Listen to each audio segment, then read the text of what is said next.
During the Nottingham election of 1802. All right, so I'm going to do a boring group of video young men and boys climbed of me driving to the store and the effects of cloth masks on your oxygen level.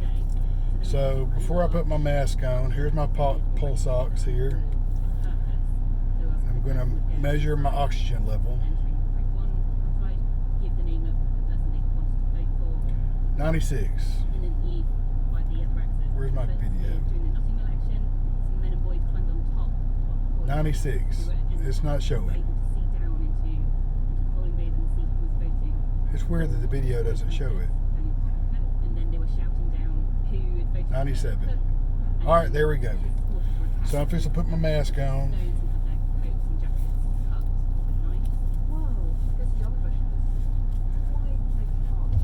Alright, so I'm going to drive to the store and I'll check it again.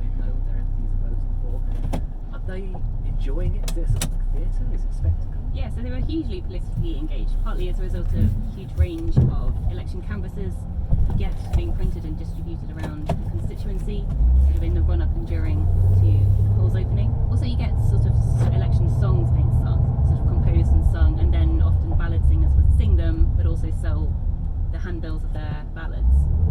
Or Jeremy Corbyn. Oh, Jeremy! It would be Henry Broom. Yeah, but sometimes they were set to popular songs of the time. Sometimes they were patriotic songs, but they weren't always patriotic messages. So there's one set to the national anthem, but it's instead of God Save the King, it's Bob Shave the King. But in this case, shave means decapitate, like guillotine, not sort of give him a shave. I love that they use like a clapback mentality on their national anthem. That's great. Although I prefer just shave him. I like the idea of just get in there and just like, right, come on, proper grooming. Wow. So I kind of said at the beginning of the show, really, that women weren't allowed to vote, and I'm now going to somewhat backtrack on that a little bit, because I think some were able to vote, and some women did take part in politics, didn't they? Yeah, so technically before 1832, some women technically qualified to vote in constituencies where the franchise was on homeowner status. So usually they were wealthy single women or widows. Wow. But only a few actually ever voted in sort of person. Generally they appointed proxies to vote on their behalf. But then occasionally a man. But there are instances of where even women who didn't qualify to vote still kind of gave it a go. So I love that. Talk to me. So during the Newark by-election of 1829, one woman disguised herself as a man, so she's dressed up in a man's coat and a hat. Amazing. Went in and gave her name as Mr. Waterman. Okay. But her disguise probably wasn't that great, so she was spotted and her vote was rejected. But there's still a Mr. Waterman noted in the poll book, which is where all the votes were written as voting, and their vote seems to be counted. So whether then... So was she pretending to be Mr. Waterman? Yeah, so she gave her... knew? Well, I guess she was Mrs. Waterman, but I don't know. Was she punished? No. Or not that I know of. I've not sort of... They didn't throw a dead cat at her? No, I don't think so. Wow. So it wasn't a made-up name, it wasn't like Mickey Mouse. She was clearly... No, there was a Mr. Waterman. Yeah. I respect the attempt. Yeah. Yeah, fair dues. I mean, voter ID is obviously something that, it's complicated politically speaking, but, putting on a hat is not a hugely... Yeah, okay, she could have tried harder, fine. But those who didn't have the right to vote still were able to take a really quite an active role in parliamentary politics and elections. So certain women, usually from quite elite families, often played quite a public role in canvassing. The most famous example would be the Duchess of Devonshire. So Georgiana. Yeah. Canvassing on behalf of Charles James Fox during the Westminster election of 1784. Even further down the social scale, women often took quite an active role during elections, so either attending the hustings or being part of processions and sort of chairing ceremonies when the elected MPs would be sort of paraded around the town on the chair. Of course they would. So they were often part of those processions and celebrations. So they were like, the women can organise and get us votes and do the hard work, provided that they are already rich, educated and privileged, and then we'll just take the seats in the house.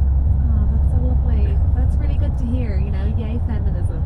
Okay, and so I assume that also means that you never really have elected representatives appealing to the interests of women because there's no value in doing so. So a lot of the election handbills and literature that was produced wasn't always tailored to them, so it didn't address them specifically. But that doesn't mean that they wouldn't have read it. Also, you get examples of when at the hustings, the candidates would make speeches, and sometimes they would address the women specifically, sometimes saying you've not been addressed so far during this election, and sort of appealing to them that way. So they were definitely involved in elections and campaigns. Okay. It's time probably for us to move on to a slightly different element here. We have a lovely Irish comedian in the room, so let's do some Irish history. And the crucial thing to say is that Ireland is part of this story as of 1801. In fact, slightly earlier, really, because 1801 is the Act of Union. It's where Ireland joins Britain to become the United Kingdom. Join. Well, yeah, exactly. Let's talk a little bit about it. So, throughout the 18th century, the British had essentially forced repression and land confiscation on the Irish people and had reduced the rights of Irish Catholics. And this led to a lot of political violence and revolutionary revolts. So, the most famous one, the Irish Revolt of 1798. Something you do in school? Is it something you know about? Yeah, I mean, it's not the. It's sort of everything in Irish history in terms of freedoms is a precursor to 1916. So you have like a slow build. So yes, but there were then those before that as well. There are several. And there's one in 1803 as well, the Women's Rebellion. Yes. But 1798 is sort of quite an important one because the French get involved as well. Napoleon's trying to help the Irish rebel against the British. Interesting. But it kind of brings forward a really interesting guy who is a hero in Ireland, Daniel O'Connell. Not to be confused with Daniel O'Donnell. I mean, your grandmother's favourite. Exactly. Everyone loves him. I mean, a real fine line between having cats and knickers thrown at you. But yeah, it's not to be confused. Good to know. Great. That'd be a really weird sort of job It swap. would be a wouldn't it? weird mix. Yeah, absolutely. I don't know how effective Daniel O'Donnell would have been, but man, the ladies would have loved him, provided that the ladies were octogenarians. Yes. For listeners at home who don't know who Daniel O'Donnell is, he's a very smooth crooner. Is he?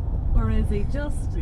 Yeah, okay, yeah, you know what? Don't cast aspersions on Daniel O'Donnell because that's how you get excommunicated. Daniel O'Connell was a political activist on the part of Irish Catholics. And a proud Dubliner, and there's a statue, I believe. Yes, he's from Kerry though, isn't he? I believe that he's well represented in Dublin. Yeah. The other thing about Daniel O'Connell that's pretty famous is he won a duel and killed a man and then felt real bad about it.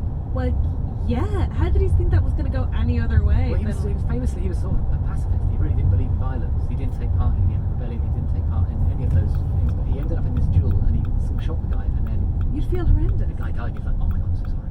That's Anyway, horrendous. that's by the by. He is known in Ireland as, do you know his nickname? Is he the emancipator? But he's also... Yes, or the liberator. The liberator, yeah, okay, great. Yeah. So 1798, Daniel O'Connell, not Donald, is neither crooning nor receiving knickers. He is not party to, but aware of the rebellion. Yeah, so the rebellion largely failed, largely of the arrest of sort of many of the ringleaders. The 1801 Act of Union was then designed to sort of neutralise the problem. So the plan was for the Act of Union between Ireland and Britain. Eventually, in February 1800, the Irish Act of Union passed by 158. All right, so I got to the store in 8 minutes, and I want to do a 10-minute test. So I'm going to wait a couple minutes before I check. To 115, and then it came into effect on the 1st of January 1801. So the result of that was that the Irish Parliament was abolished, and instead Ireland was given 100 MPs at Westminster. But Catholics weren't allowed to stand. They could stand, but they weren't allowed to go and take their seats.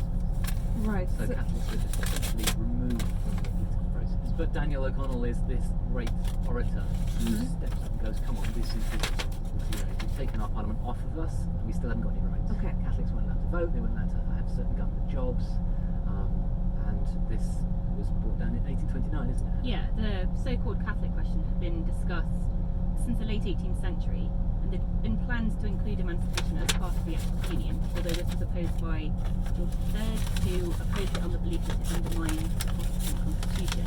The issue of Catholic emancipation became a major discussion point, and some elections across the country came to be dominated by the question of Catholic emancipation, along with the idea of parliamentary reform. But despite this, The some areas Humanist of magazine came in. We feelings got still some reading remain really material. quite high. So you get petitions being sent to the Commons, both in favour and against emancipation. So in 1828, the Test and Corporations Act, which had barred dissenters, Protestant dissenters, from holding civil and political office, they were abolished, which to some degree paved the way for Catholic emancipation a year later in 1829. And so it's in 1829 that they are allowed back in, given equal rights, thanks to Daniel O'Connell. Okay. Wow. into the Liberator. Yeah, makes sense. And the knickers being thrown at him. Yeah, no, absolutely. Get that man an album. Let's have him at Christmas #1. Introducing. Amazing. But presumably from 1829 you still had all the same disabling factors for people not being able to vote. So Well, that brings us very neatly, thank you, Catherine, to the 1832 Great Reform Act. oh, great. So this is the sort of biggie. So 1829, as you say, it's a really powerful, really important moment. But it has a knock-on effect as well, and that knock-on effect is the sort of push for more reform. And 1832, Hannah, it's a really closely fought battle, isn't it? Yeah, so the idea of parliamentary reform and the need for reform had been discussed from the middle of the 18th century, if not before, and there'd been numerous attempts to introduce a bill into the Commons since then, but they were rejected each time by the Lords. the Looks House like of I need Lords. to They're contact hugely the humanists and complicated, have them toing and change froing, Yeah. my marriage story to try and status. get the reform bill to be passed. This was So sent then in to April Heath and Crystal 1831, Holden. Parliament's So dissolved. this is quite old. Somebody died? No, not this time. We need to the update my government was address. defeated.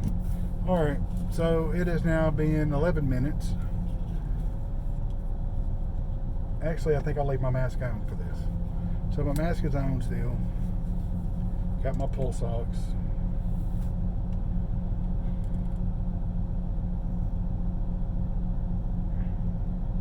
And I'm at 97%. Somehow I have not died on this trip to the store. I don't know how that happened. I'm still alive, I'm still breathing. So, who knows?